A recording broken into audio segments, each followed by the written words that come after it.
Hello, welcome to Redmen TV and welcome to the Daily News. Elephant in the room, let's get it out of the way. Paige Jack's on holiday and a sleep-deprived Paul Machin is probably asleep upstairs. So you're stuck with me today, so stay together and we'll get through this shit show together. Right, first news story today. Timo Werner is not of interest to Liverpool Football Club. Liverpool will not be signing him, and more interestingly, Liverpool are reported not interested in a striker at all this summer. It's from Pearce in the Echo, so we'll just go through that now. Liverpool have no interest in Leipzig's Timo Werner, and are not looking to sign another striker. So reports in Germany claimed that Liverpool wanted to spend £90 million for a striker. It's not happening, according to Pearce. However, we are still getting Naby Keita from Leipzig. The second part of that, so Liverpool aren't going to sign a striker, so the plan is to fast-track Ryan Brewster from the under-17s.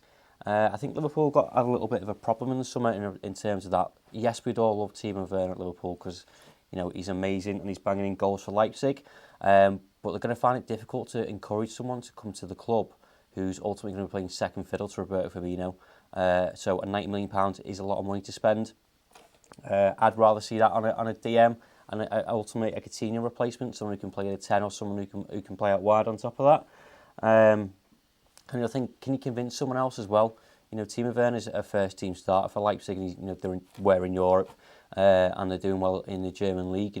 Convincing him to say, come to Liverpool, and you're going to be behind Roberto Firmino is going to be a tough job. And the other thing is as well, they've got Ings and Solanke there as well. They need to get someone in between that, in my opinion. £90 million, as I said, is a lot to spend, but who can you go and get?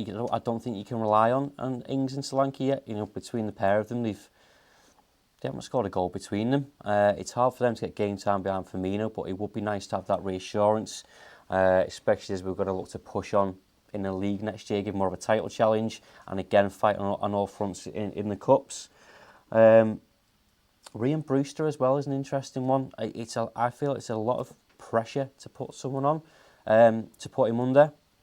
But having said that, it shows what Klopp and his team must think of him if they're willing to risk their thoughts, their reputation on a 17-year-old.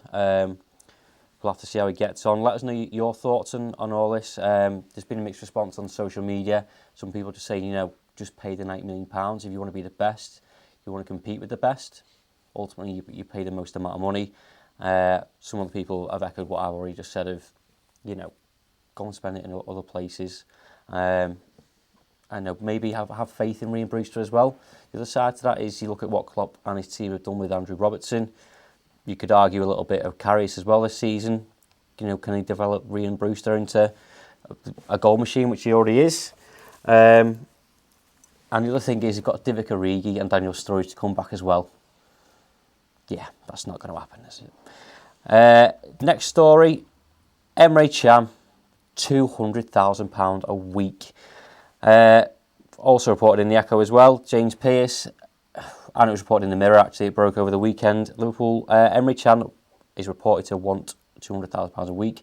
Whether that's him or that's his agent is a bit of a problem. Would you give him 200 grand a week, or do you think just let him go and we'll get someone else in to come and replace him? Most of that is probably for Pearce, knowing Emre Can. Again, there's two sides to this story. He annoyed people last week when he reportedly said that he could do well at a big club next season.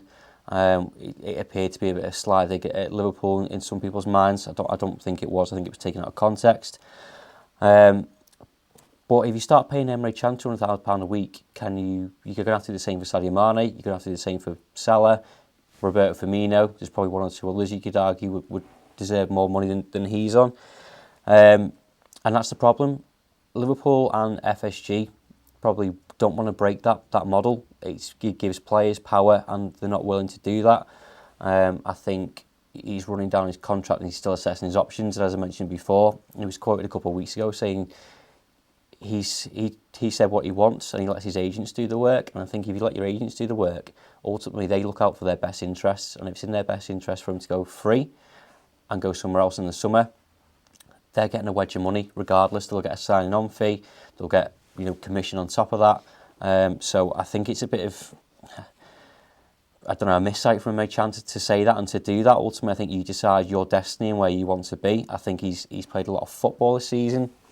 He's improved a lot. I think there's still criticism there of turning quite slow. He can improve on his consistency is one of the things. So I put it out on Twitter this morning, actually put a question and just said the report. Reports of the weekend suggest Liverpool will have to pay Emre Can £200,000 a week if they want to keep him. Mixed response is probably a fair way to say it. Ben White says pay it. He's not consistent enough, I've already said. Someone's not very happy with him there. Don't exactly believe £200,000 a week wages, but if it's true, then just let him go. He's easily replaceable, and we have a lot of midfielder lined up already as replacements. Too inconsistent for that sort of money. When he's good, he's excellent, and when he's bad, he's dreadful. Yeah, that's pretty true. That there's been a number of games this season where he's sort of run the show.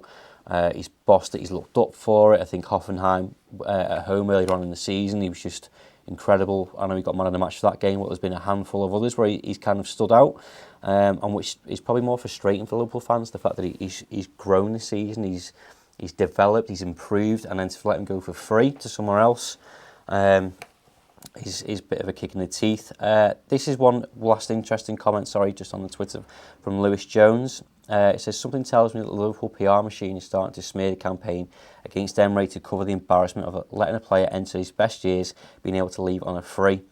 Whether that he has asked for that amount or not, either way, it's a shit situation. Yeah, that's the be-all and end-all of it, really. No one likes to see players go on a free, as already said. It happened with Steve McManaman years ago when I was younger. And when you have these quality players, and Emre Can is coming into the prime, he has developed, but he's got years ahead of him.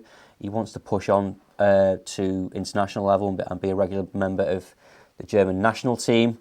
And there's also a couple of rumours as well last week and the week before that he's going to go to City. Do you gamble that? Do you gamble paying him £200,000 so you don't strengthen a rival and then risk, as like I said, Salah, Firmino kicking off, saying they want £200,000-300,000 a week? I don't know. Again, put your thoughts in the comments below and we'll get them at the end. And then finally, Joe Gomez. As if internationals aren't a pain in the arse as it is. He was injured during England's friendly on Friday night against Holland. A little news story here from the Liverpool page, 3 sentences long, thanks for that. Just to say that he's returned to Melwood. He'll be getting treatment there. As I said, a pain in the arse of the international friendlies. 2 sides to this. You can wrap him up in cotton wool and leave him at Melwood. He won't be playing for England tomorrow. I doubt he will be risked for Saturday's game against Crystal Palace. The length of the injury isn't known yet, so that's a bit of a worry in my mind. The fact that you've got City games coming up and Everton a week on Saturday. It's a lot of pressure on Trent and Nathaniel Klein. Hasn't played a lot of football. So we can't really expect him to come in for the City games, I don't mind. Although he has been named in the Champions League squad. He's had a lengthy spell. He's not going to come in for them. So the pressure's on Trent. Again, like I said, depending on how long Joe Gomez is out for. A positive thing as well. It's not Mohamed Salah, is it? He's fine. It's not Bobby Firmino. He's fine. Not to disrespect Joe Gomez, of course, but, he doesn't bang in the goals. And we've got Trent, so it's fine. Comments, Si? So on Timo Werner, Tom Grant said, I remember when we weren't interested in Virgil van Dijk. It's an interesting point. Yeah, do you know what? Actually, I thought that before. The little PR thing on MH Chan before. You never know what newspapers are told. Ultimately, you don't know if it's true because obviously papers come up with a lot of bullshit. It's International Week, so you need some filler. I agree with you. Liverpool aren't going to exactly come out and say they declared interest. It's not Football Manager. I think there will be things going on behind the scenes. I don't think Liverpool will pay £90 million for him.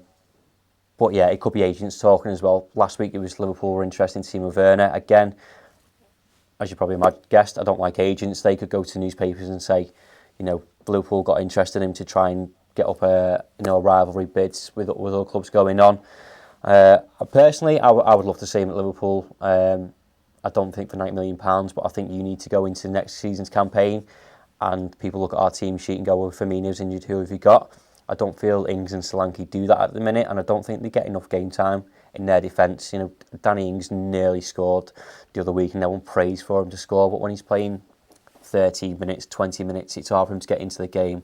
But at the same time, you can't drop Bobby Firmino. But then it'd be nice to have a change of tactics as well. If Mane or Salah gets in, do you play Firmino in a 10 and Werner up with him?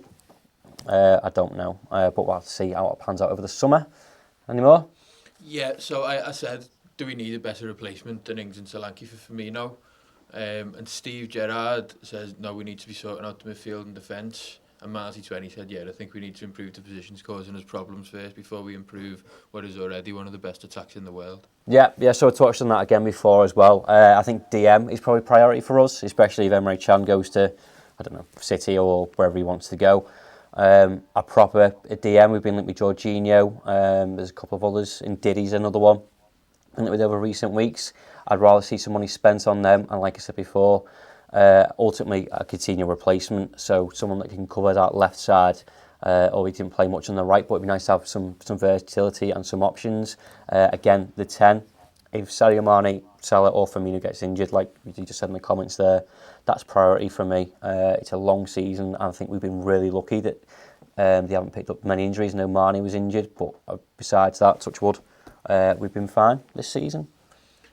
On Emre Can, Milesy20 again says, I'm sorry, but if the Emre Can story is true, in my opinion, we let him go. I think it'll cause problems if we just give him 200k. So let him go and do everything you can to get Mayer on a free. Yeah, and Liverpool have known that Emre Can's not signed his contract for a long time. I'd like to think we won't got this far towards the end of the season, and they don't have plans in place to either get someone else in.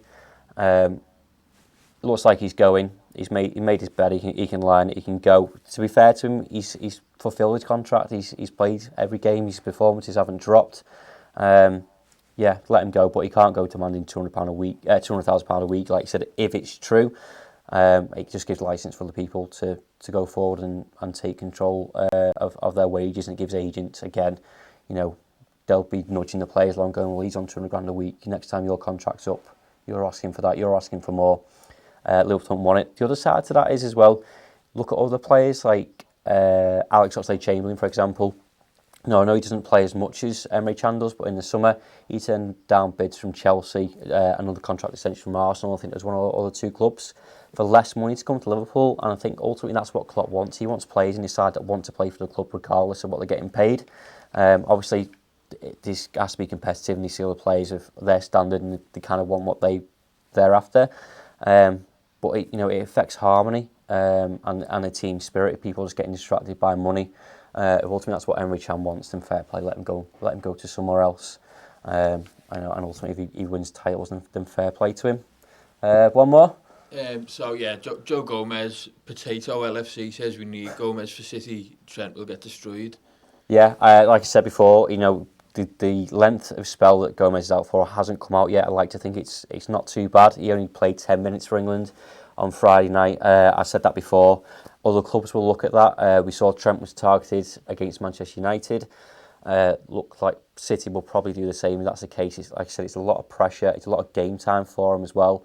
Not that I don't think Trent's brilliant, but to play City, Everton and City ultimately 3 times in the space of a week is a lot of football.